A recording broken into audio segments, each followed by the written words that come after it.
Escritora, guionista de televisión y dramaturga, Claudia Piñeiro es una de las voces más destacadas de la narrativa argentina. Entre sus obras se encuentran La viuda de los jueves, por la que recibió el Premio Clarín de Novela 2005, Tuya, Elena sabe, Las grietas de Jara, galardonada con el Premio Sor Juana Inés de la Cruz 2010, y Un comunista en calzoncillos. Autora de los relatos para niños Un ladrón entre nosotros y Serafín, el escritor y la bruja, Piñeiro estrenó la obra ¿Cuánto vale una heladera? En el ciclo Teatro por la Identidad y ganó el Premio ACE por el drama Un mismo árbol verde. Es una de las autoras más leídas en nuestro país y una de las más traducidas y reconocidas en el exterior. Además de La viuda de los jueves, que tuvo su versión cinematográfica, su novela Betty Boo ha sido adaptada al cine recientemente por el director Miguel Coan. Señoras y señores, con nosotros, Claudia Piñeiro.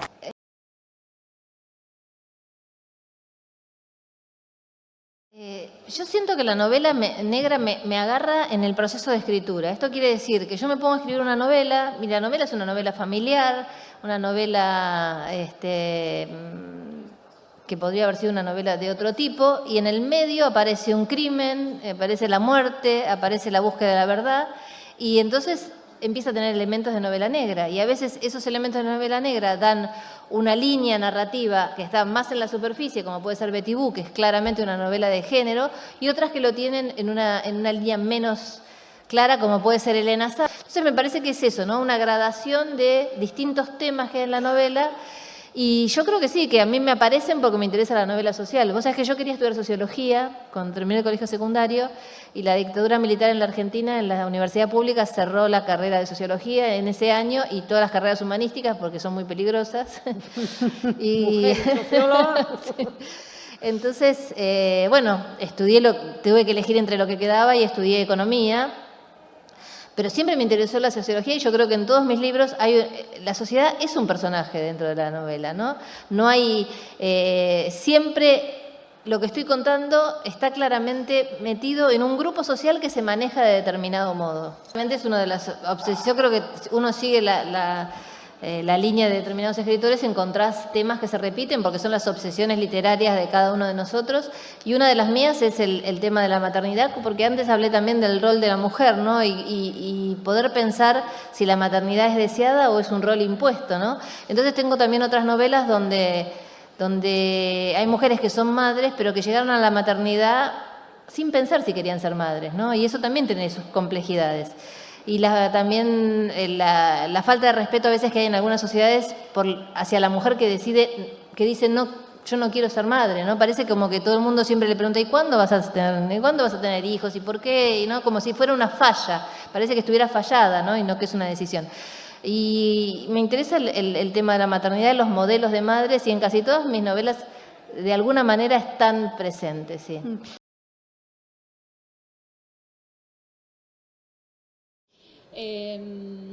Bueno, ahora para empezar a hablar del libro, quiero empezar por el relato que abre el libro, que se llama Lo de papá, que personalmente es mi relato preferido, e intuyo que si es el primero también de alguien más será el preferido, o de Claudia o de los editores.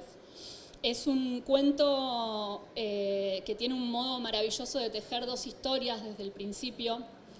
Los lectores sabemos desde el inicio que esas dos historias en algún momento se van a chocar. Y lo maravilloso de este cuento es precisamente la destreza que se requiere para lograr que, aun cuando los lectores ya desde el principio sabemos que esas dos historias necesariamente se van a chocar, el final, a pesar de eso, nos sorprende. El final logra eso que nos pasa cuando leemos buena literatura, que es una ampliación del mundo conocido, mostrarnos una parte más amplia del mundo. El texto parece prepararnos para que el final sea un desalojo violento, el ejercicio del derecho de la propiedad del fuerte sobre el débil, y al final no sucede nada de eso, sino que hay un encuentro de dos hombres vulnerables en igual medida, y en la medida que importa, que es el amor. Para mí es mi cuento preferido y me parece extraordinario ese modo de tejer esas dos historias y de resolución. El siguiente relato del que voy a hablar se llama Con las manos atadas, y en este caso no voy a hablar del relato, y tampoco voy a hablar, sino que voy a hacer una pregunta, porque tengo un chisme sobre este cuento, que es que pediste instalarte unos días en una escribanía, y bueno, me la imagino a Claudia ahí apostada en una oficina de una escribanía tomando nota de todo lo que sucedía a su alrededor. Entonces me gustaría preguntarte, bueno, y por supuesto el relato transcurre en ese escenario, ¿no? Es un relato que transcurre en una escribanía. Entonces me gustaría preguntarte si solés hacer esto como mecanismo de escritura. Me instalé en una escribanía y suelo hacerlo, por ejemplo, no sé, en las viudas de los jueves hay una parte en que se habla de los tachos de basura, hice todo un recorrido viendo y sacando fotos de tachos de basura, de distintas casas. O sea, siempre lo que pienso me gusta corroborarlo. Me causó gracia con lo de la escribanía porque estuve toda una tarde mínimo en la escribanía, averigüé cómo era el archivo, cómo eran los protocolos, cómo se trataban a los clientes, etcétera, etcétera, etcétera. Y en ese momento yo hacía un taller literario y uno a veces tiene que tener como mucha predisposición para escuchar lo que los compañeros dicen.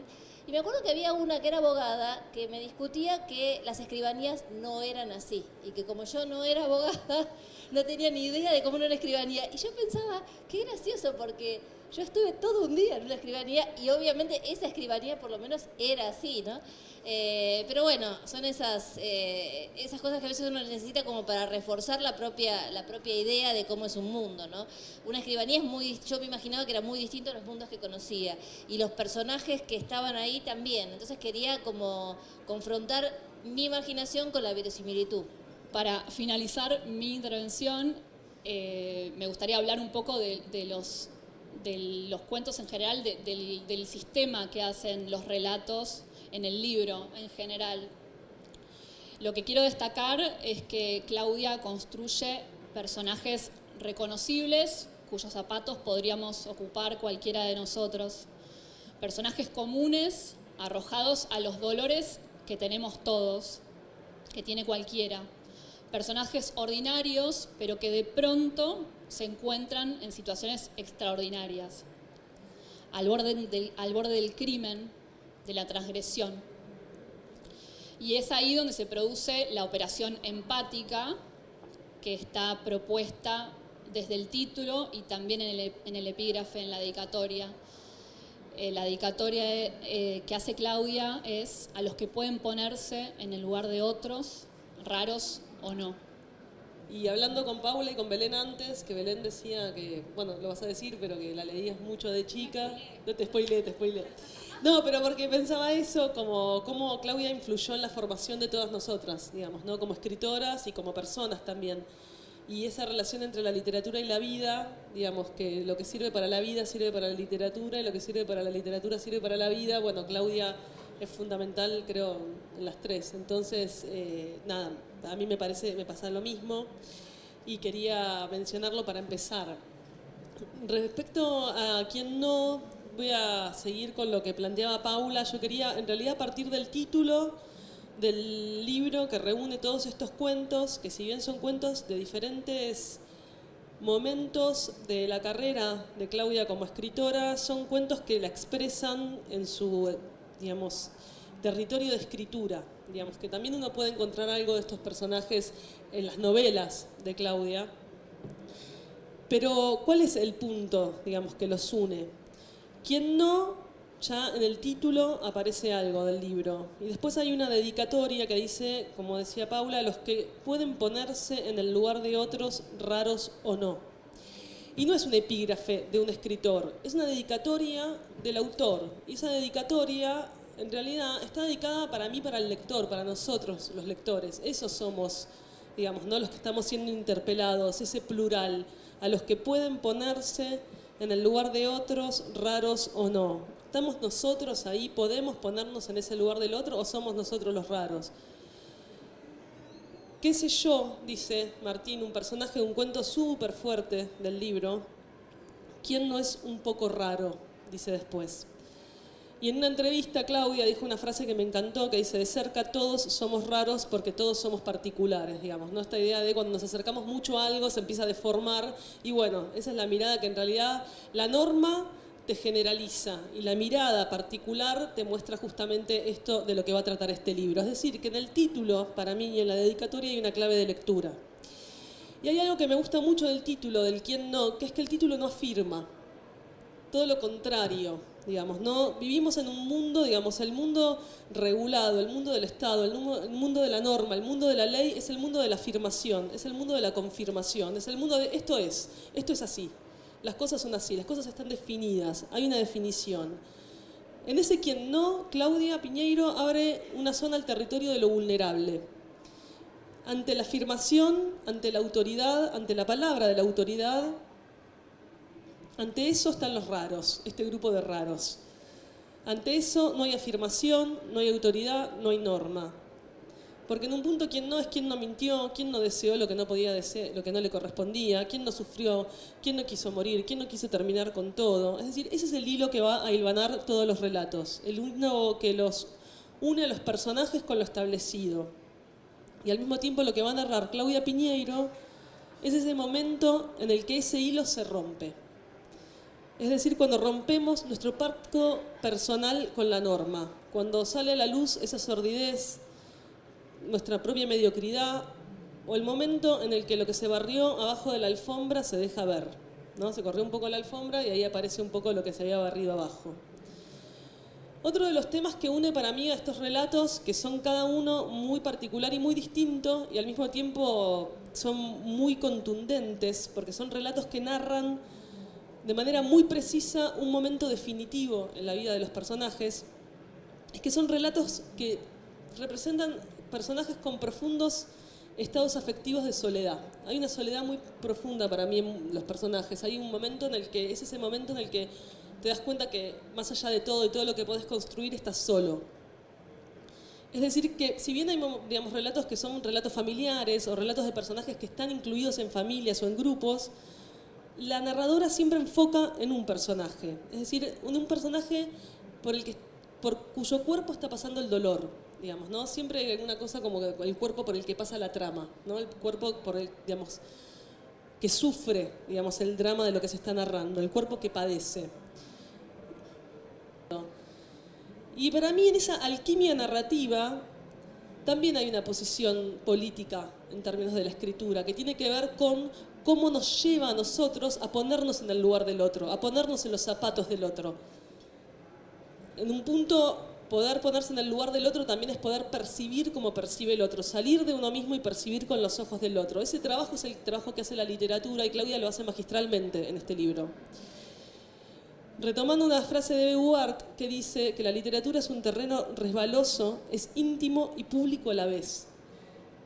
En estos raros, en estos personajes, Claudia justamente pone el foco en esto, en este mundo que es propio y que es común, en el que somos vulnerados y somos vulnerables, el que nos salimos de la norma porque no somos normales, porque todos tenemos la taza un poco cachada.